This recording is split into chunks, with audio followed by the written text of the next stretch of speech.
Viale Europa, le boulevard de l'Europe. Vision d'ensemble des écosystèmes. Cette étape comprend les pistes 2 à 6.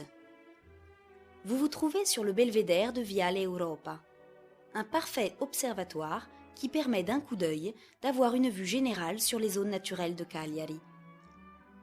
Si vous vous avancez vers la barrière qui se trouve du même côté de la statue de San Francesco, vous verrez, juste en dessous de vous, l'étang de Molentargius.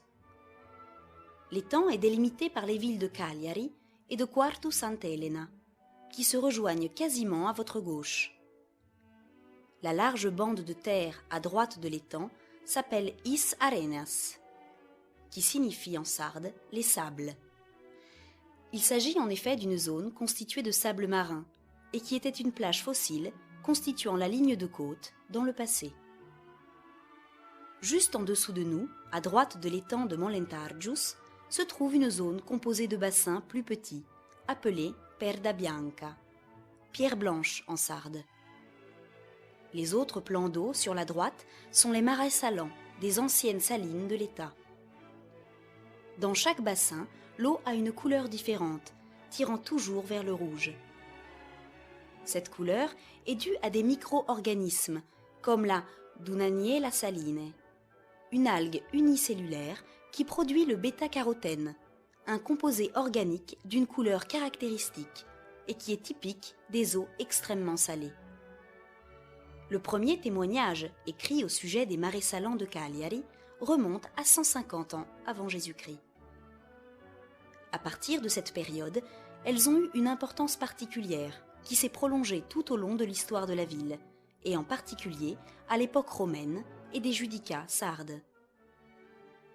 Dans les siècles qui suivirent, les Pisans, les Aragonais, les Espagnols, qui introduisirent le monopole de la couronne sur le sel, et les Piémontais continuèrent à exploiter le sel de Cagliari, qui constituait une des principales entrées utiles de la Sardaigne pour le trésor public.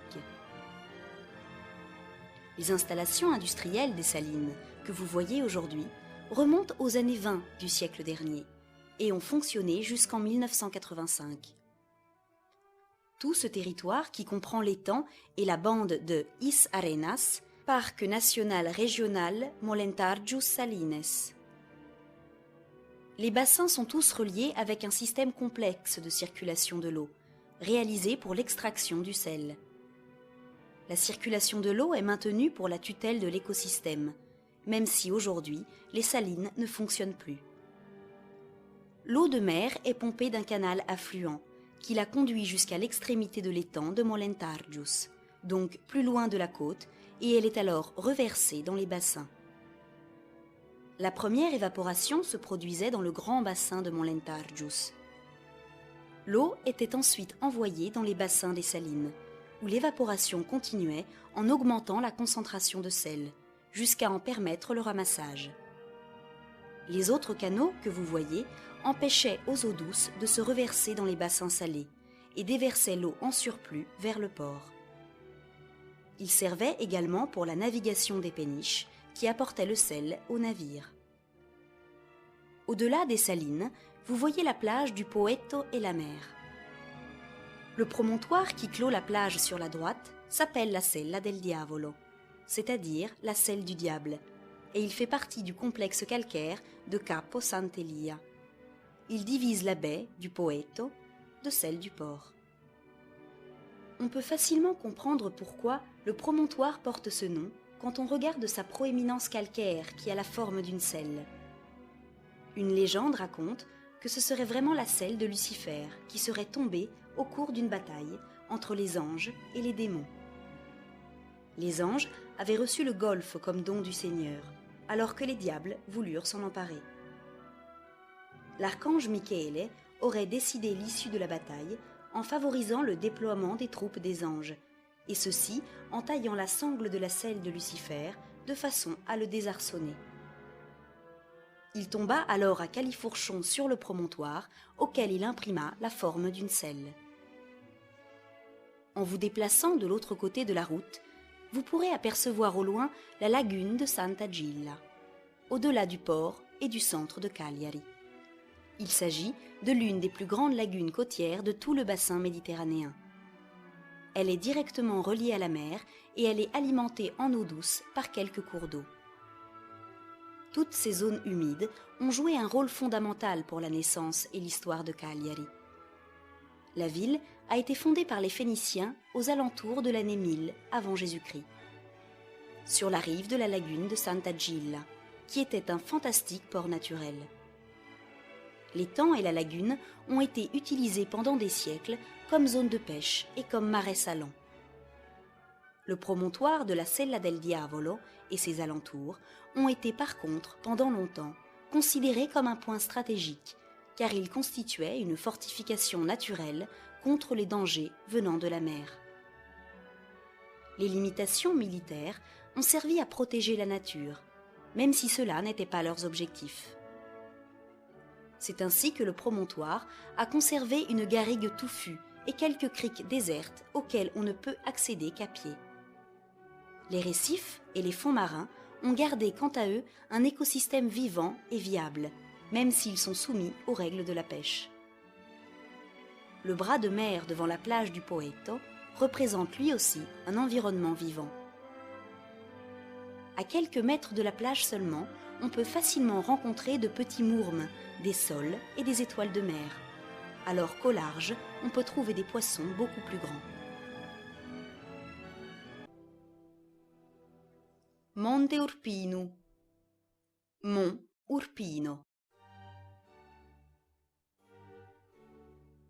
La colline sur laquelle vous êtes s'appelle Monte Urpino. Bien sûr, elle n'est pas assez haute pour mériter ce nom, mais la tradition populaire l'a ainsi baptisée.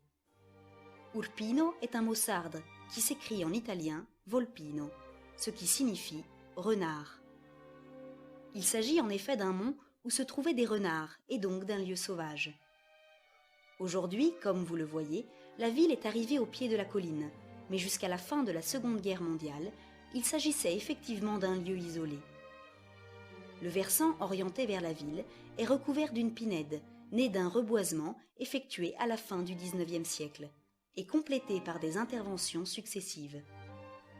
Une en particulier, dans les années 80, a transformé la butte en un parc bien articulé avec des sentiers, des bancs, des aires de sport et de petits lacs peuplés d'oies et autres oiseaux domestiques. Grâce à ces interventions de l'homme, Monte Urpino représente aujourd'hui un vrai poumon pour la ville.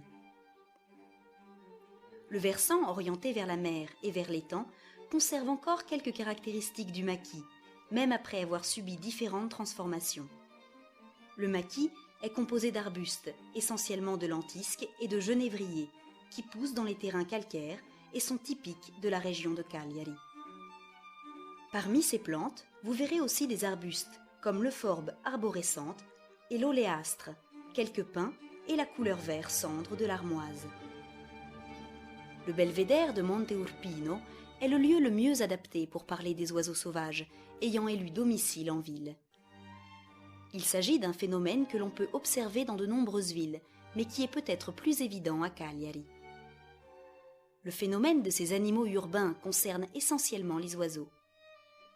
Si personne n'est surpris de voir des pigeons dans les villes, vous serez peut-être plus étonné de côtoyer si facilement ici des tourterelles, qui demeurent toutefois des oiseaux peu confiants et réservés. Les corneilles grises sont également toujours présentes. Elles sont noires avec la poitrine grise. Elles ont de larges ailes avec les rémiges bien séparées.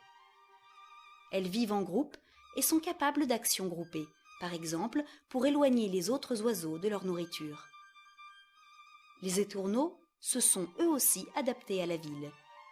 Il s'agit de passereaux au plumage sombre, mouchetés de blanc, qui aiment à se réunir en immenses formations composées parfois de milliers d'exemplaires. Leurs évolutions sont spectaculaires et sont en fait une tactique de défense contre les prédateurs, en particulier contre le faucon pèlerin.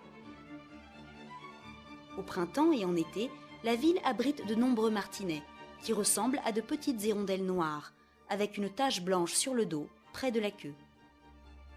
Mais avant tout, ce sont les hirondelles qui sont beaucoup plus grandes et rapides, qui font leurs évolutions entre les maisons et les immeubles, dans la ville et dans ses environs. Parmi tous les oiseaux qui ont choisi la ville comme habitat, celui qui est le plus spectaculaire et le plus visible est le goéland royal. Cet oiseau a une envergure de plus d'1,5 mètre et il est équipé d'un bec redoutable.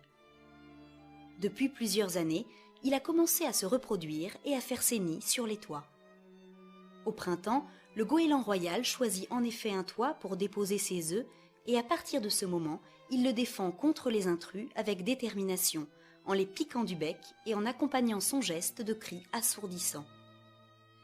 Quand les œufs se sont ouverts, on peut facilement voir sur les toits les parents au plumage blanc prendre soin de leurs oisillons qui sont tout gris. Après plusieurs semaines, quand les petits prennent leur envol, ils ont déjà presque la dimension de leurs parents, mais ils portent encore cette couleur particulière entre le gris et le beige. Cagliari a également d'autres hôtes ailés qui y habitent depuis la nuit des temps. Sous la ville et dans les roches calcaires de ces collines, il y a en effet de nombreuses grottes et cavités artificielles. Elles constituent le refuge idéal pour les colonies de chauves-souris qui sortent quand arrive l'obscurité, pour chasser les insectes volants, exactement comme le font les hirondelles et les martinets pendant la journée.